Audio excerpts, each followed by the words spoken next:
A reader lives 1,000 lives before he dies. The man who never reads lives only one. Come into the reading room, all you lovers of language and literature. This is the place for those of us who believe that reading is essential as we seek to rise above the ordinary, and the reading room contains a host of extraordinary people, leading lights of the written word. Authors, literary critics, columnists and ideas people will tantalize your minds with their wordplay while discussing the ideas and worldviews that form our wonderful literary milieu. Come step into a world of magic, the place of undiscovered treasures, a room of reading.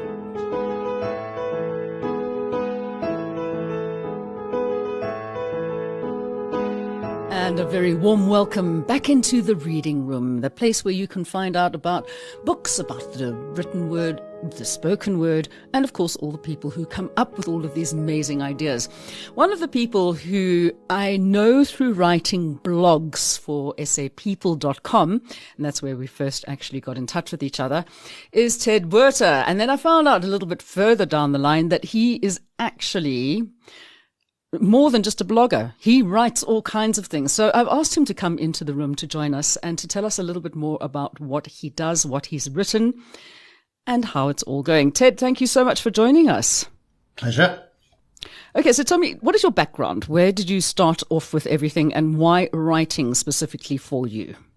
Gosh, I feel as though I've been writing forever, like anybody who's written an English essay at school. But when did I start to think about writing?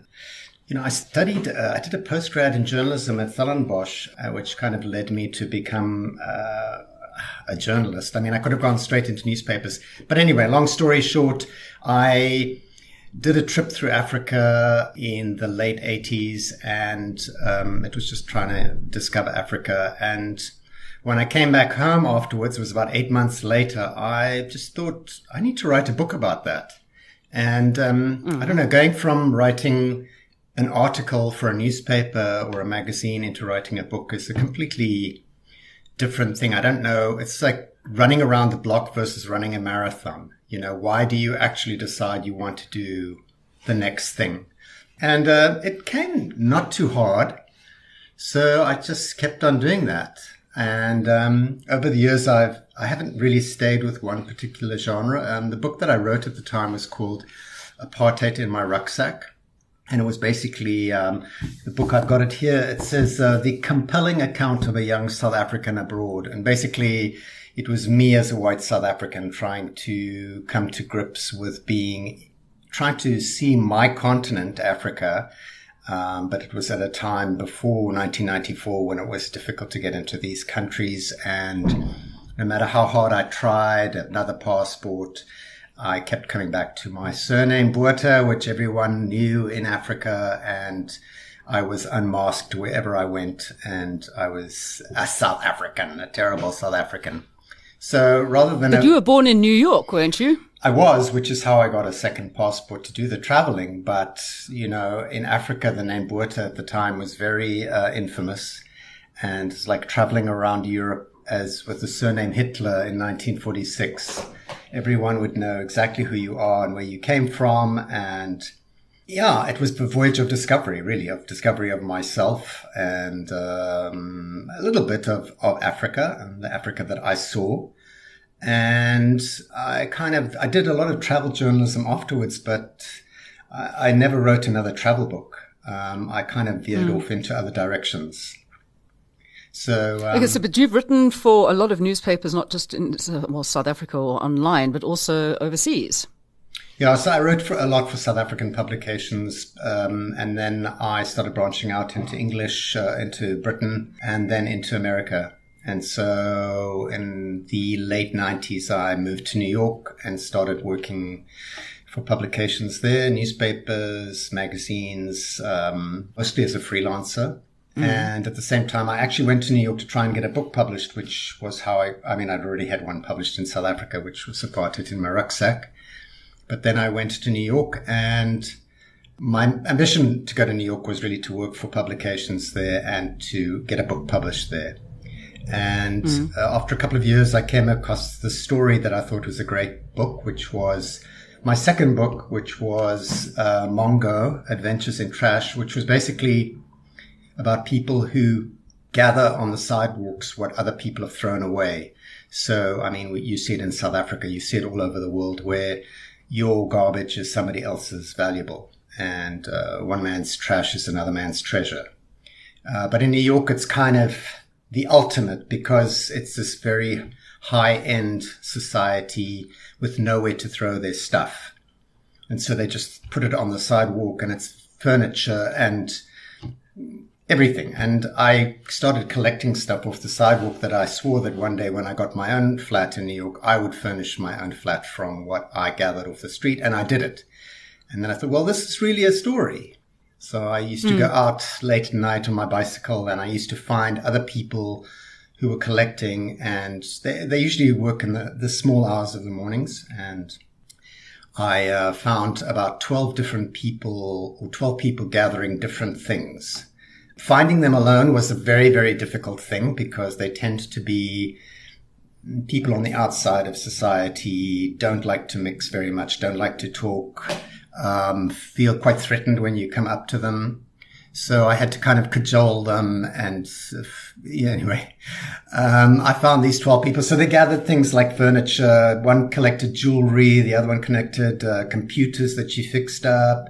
The other one collected paintings. The other collected plants. One guy, probably the most interesting guy, collected books and old manuscripts, and he sold them at auctions. And I mean, he got some fantastic stuff.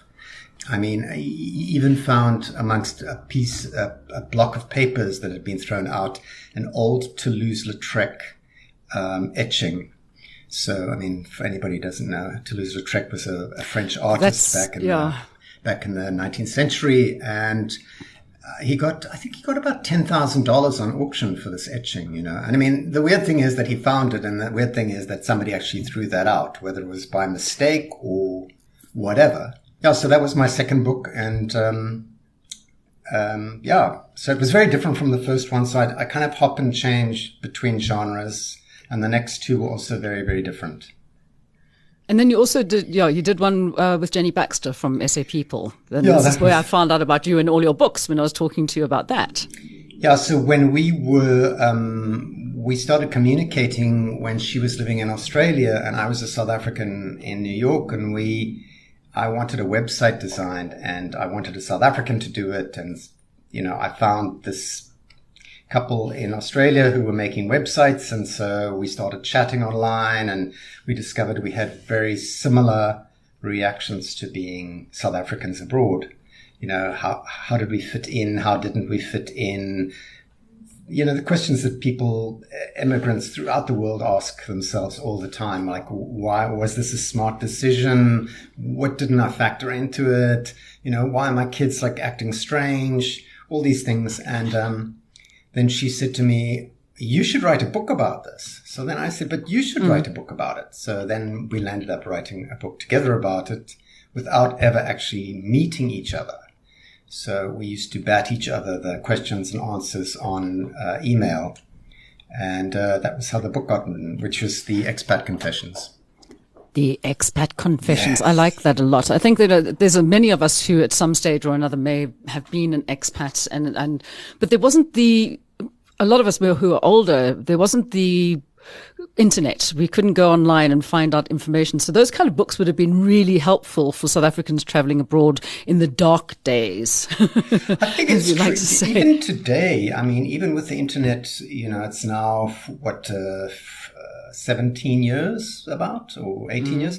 You notice some of the same questions are still coming up. And, if we had to put that book on the internet, I think it would still be answering exactly the same questions with the correct answers. So we need to do an update on that on the internet then. Okay. Yeah. So you said there's 2 books. What is the other book? Well, the third book was kind of, was something it was suggested to me because my agent in New York had a client who was a forensic sculptor. He was quite well known in America, and he was basically in the early days of forensics, like programs like CSI and The X-Files and And this guy was a forensic sculptor, which is basically somebody who's given the skull of somebody who's died unnaturally. So they know that this person has died unnaturally, but they don't know who it is because the body is already decomposed so much. Okay, so like they used to do on Bones with rebuilding the face. Angela in Bones used to do that. Yes. Okay. So he was before her, and he would create a bust of this skull. And his thing was he had a kind of a sixth sense about who this person was. And so he would sometimes give characteristics to a skull or to a bust, which really you couldn't tell from a skull, because a skull is very, you can only tell certain things from the skull. I mean, like your nose is not there when the skull, the cartilage disintegrates. And so there's certain things that don't, if you had to see like a wall of skulls, and there's a museum in Philadelphia which has a wall of skulls, you can see how different everyone's skull is when all the skin and everything is off of it. So, but he had a particular talent to give characteristics to a skull to a face when he created it.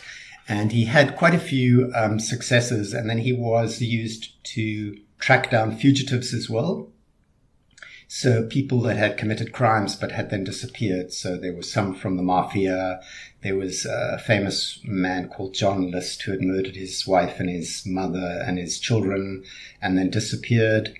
There was a Hell's Angel guy called Robert Nouse who had killed a couple of people that he did so they do a like an age progression bust of how somebody would look in 30 years time. And so they found a couple of these as well.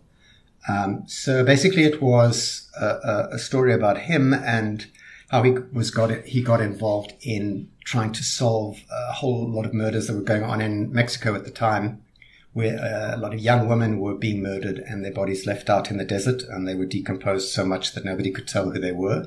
So they thought there was a serial killer or several serial killers at play. And they took him down to Mexico to try and figure out what was going on. So the name of the book is The Girl with the Crooked Nose, because one of the busts that he did down in Mexico was a girl who had a crooked nose. Very diverse material that you've got going on here. And I mean, a lot of it you can actually see I've just been perusing your website, tedbotha.com. And the things that you write about, I mean, cross country on the light blue train. Was that here in South Africa? Yeah, that was, it's a real mishmash of articles that I've put in there. Yeah, that was it's one of the trains. We've got a lot of trouble with the trains in South Africa. So that was in the kind of dying days of this very, it was kind of a train, I guess you'd call it the old Trans-Karoo. The railways put on this, a kind of mediocre version of the blue train. Not a mediocre, but a cheaper version of the blue train. And I guess an upmarket version of the Trans-Karoo. And that's what I call the light blue train, because it did exactly the same route.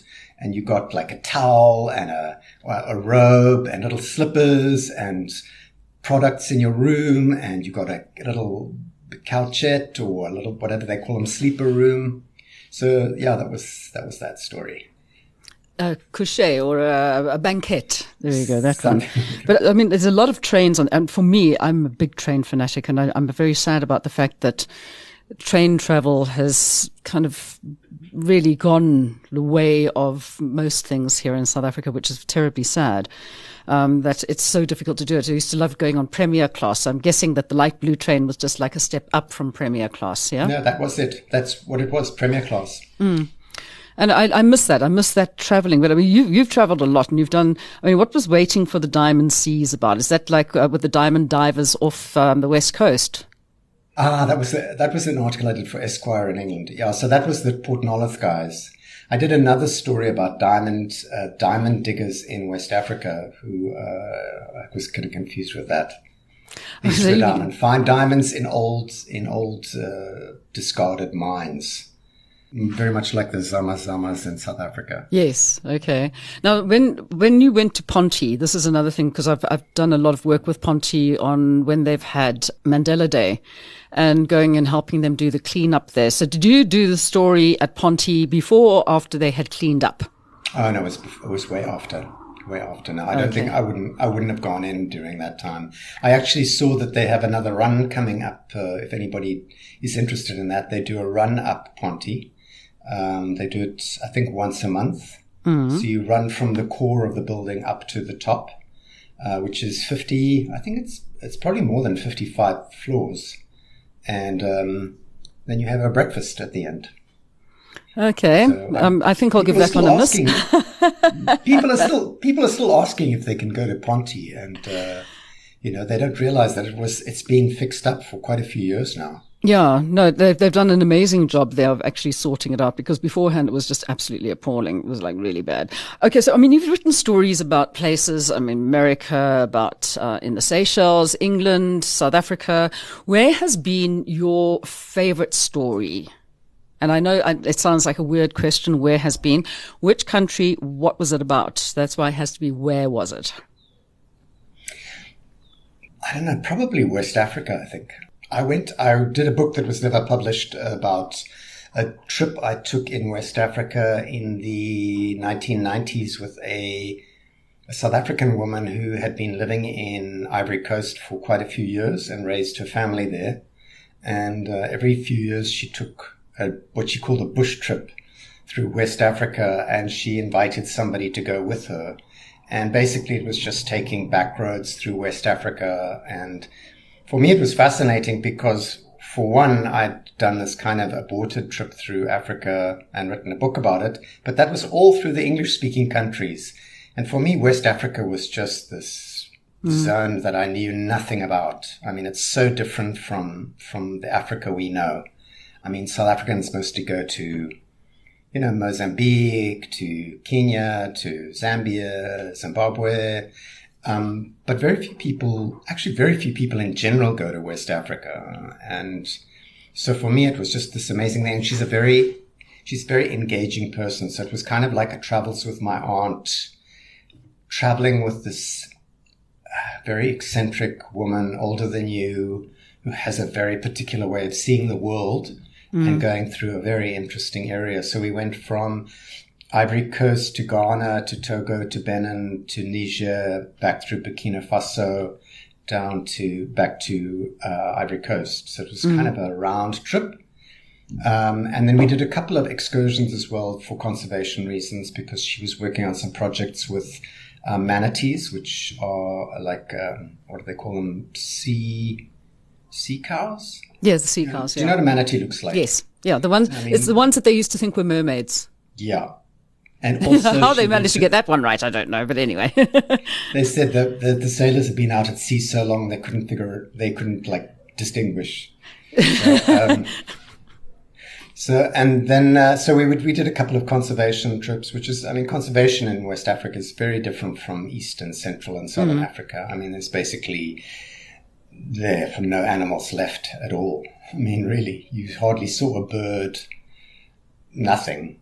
It's kind of quite tragic. So it was, but it's a very interesting area. It's very French. The French have a very different way of doing things. The people are very different.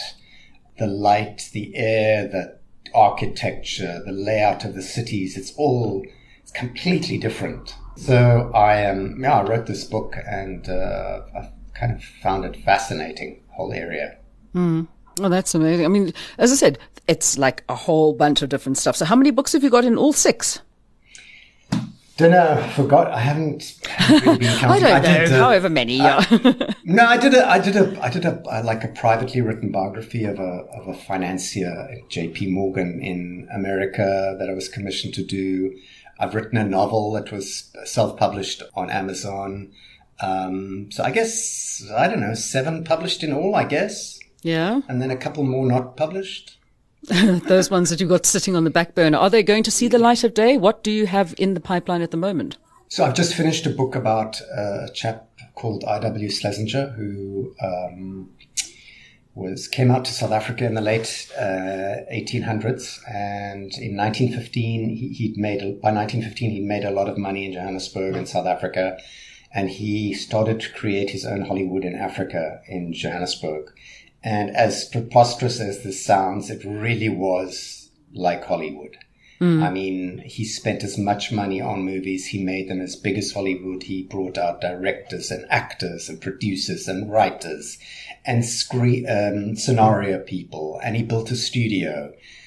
Where the Killarney Mall is today is where his studio was. And that whole area around Killarney, the golf course, all of that stretching across to Houghton, the Wilds, that was all his domain. And he went at it for about 7 years. So he made the first King Solomon's Mines. He made the first Blue Lagoon, if you can believe it or not, back in 1923. Everyone thinks the first Blue Lagoon was Brooke Shields. Yes, absolutely. Back in the 80s. No, it wasn't. It was actually made by him in Johannesburg and Durban and Mozambique in 1923, which is, one thinks about it, was actually quite amazing. Movies to us today are, we expect them to be huge and expensive and like razzmatazz and everything. And this was at the beginning of Hollywood. He was doing these things in Africa. I mean, when you think about like the dynamics of it, it's just astounding. Well, for anybody who works in the industry, we all know that, Holly Felt was actually around long before Hollywood came into being, surprisingly enough. Well, I'm going to have to correct you on that, though. No, I disagree. It's always been like, I know there are all these myths about Johannesburg, okay, that it's the largest urban forest in the world, man-made urban forest, and that it's the only big city that's not on the sea or a block of water. I'm keeping this one, that Hollyfelt is older than Hollywood. Don't take away my dreams, okay? Leaving it like that. I must tell you, though, the interesting thing, though, is that the industry that came afterwards actually all started with him. He actually started the SABC. So there were a bunch of fledgling little radio stations around Joburg. There was one in Joburg, one in Cape Town, one in Durban, I think. They were all not making money, and he bought them in, I think, about 1927.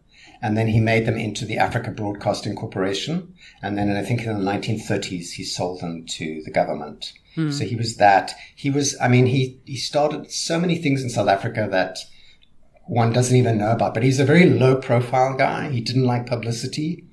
So the fact that he did any of the things he did, plus this Hollywood in Africa, is still unknown. So when the book comes out, you can read we'll find out about it. Yes. But don't shatter my illusions. Okay. Hollyfelt is one of my favorite things.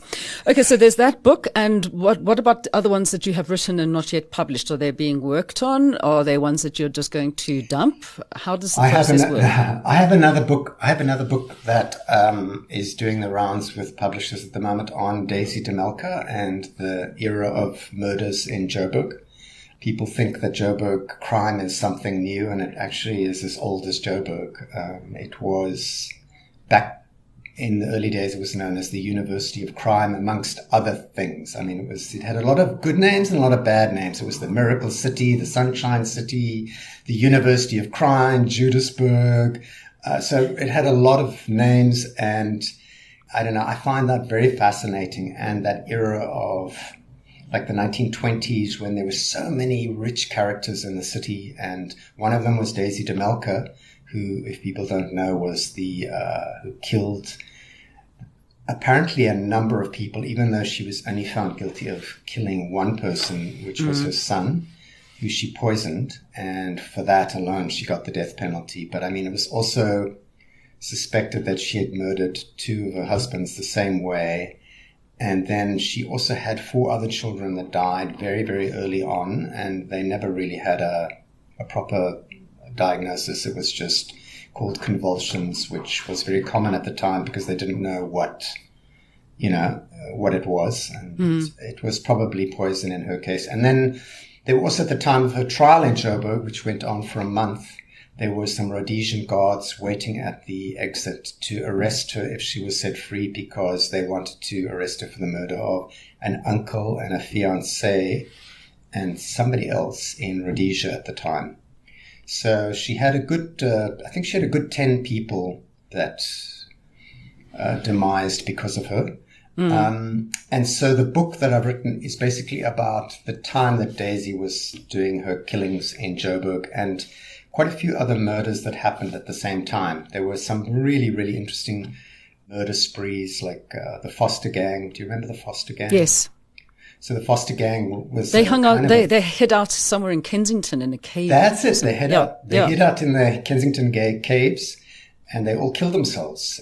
When they were surrounded by the police and sharpshooters and thousands of members of the public who came out to see them, like they were standing in the veld there waiting to see what was going to happen to the Foster gang. It was like a movie, but in real. And then Foster's wife and 2 of the other gang members were left behind in the cave, and they all killed themselves. And then there were a couple of other murders that were very, very interesting. There was a Jewish smos who was killed by his Afrikaans lover, and she thought he was going to swindle her out of her farm, and so she murdered him and hid his body next to the kitchen. And she wasn't found for about 3 years, and so there's that one. So there's a couple more murders like that, which I found really interesting, interspersed between telling Daisy's story and Joburg as this murder center. Some dark material there, hey? Yeah, I know. It was actually very interesting, I mean, it's just, they're all very creative too. Creative things, yes. Creative people. Let's just not get caught, I suppose is the best way to go. All right, so if people want to find your books, where is the best place? I mean, are they in exclusives, good book dealers, online? Where can people find your books if they're interested in any of them? I mean, as I said, it's such a diverse body of work that I'm sure that everybody will find something that speaks to them in one of the books. Well, the one also that I should mention is Flat White, which is the one about my building in New York. So I was lucky enough to be able to find a flat to buy in New York, but it was, people will see in the book how much I paid for the flat, which was kind of ridiculous. I mean, it was really ridiculous. And then, of course, you went and furnished it with all the other people's off costs. I did. Yes. I furnished it with all the stuff. And it was a bad building. It was kind of a drug building. Drug dealers lived there. They sold from there. There was a prostitute. There was like graffiti and garbage everywhere. It was not a nice area to live in. It was in Harlem. And the day that I bought, I was made the president of the body corporate. And for the next 8 years, I kind of lived this very difficult life trying to make the building livable. And I did that. I mean, I got death threats, and my life was very, very challenging for a long time. And I learned a lot about the human condition. And so that I always wanted to write a book about it, but only like when I'd kind of come out of the presidency and the building was actually quite fine by then. Yeah. And I achieved my aim. Then I thought, okay, now's the time to write the book. So I wrote that, and that one's called Flat White, The Strange Case of a New Immigrant in an Old Building and Things Going Badly. You've had quite a life, Ted. Yeah, so that one. So most of them you can find on Amazon or Take-A-Lot. And Expat Confessions, there is a very dedicated shop in Kalk Bay called Art Fark, which stocks my 2 South African books, which are Flat White or South African published books called Flat White and Expat Confessions. Fantastic. Well, I'm going to get a whole bunch of them and start reading, because I need to get my Afrikaner, as we like to call it. I collect all the books of people who are South African authors, because I just find that it's one of those things, especially people who are journalists and who have written books. It's one of my favorite collections, to be honest. Ted Botha, thank you so very much. And please keep us updated with what else you're going to be having coming up in the future, so we can have a chat about those too. Thanks, Melanie. All right, and for the rest of you, please get out there, support our local writers and our really awesome authors and people who bring us so much joy with their words and tell the stories that we don't know about, finding their voice through their writing. We'll catch you again. Bye-bye.